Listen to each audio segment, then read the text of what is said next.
بسم اللہ الرحمن الرحیم۔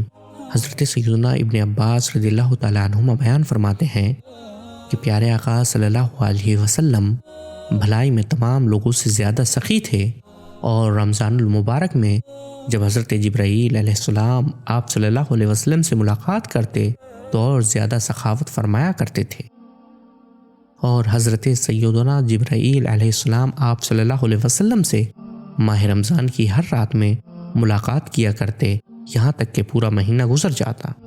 حضور نبی پاک صلی اللہ علیہ وسلم ان کے ساتھ قرآن پاک کا دور فرماتے۔ جب حضرت سیدنا جبرائیل علیہ السلام آپ صلی اللہ علیہ وسلم سے ملتے تو آپ صلی اللہ علیہ وسلم تیز چلنے والی ہوا سے بھی زیادہ بھلائی میں سخاوت فرماتے۔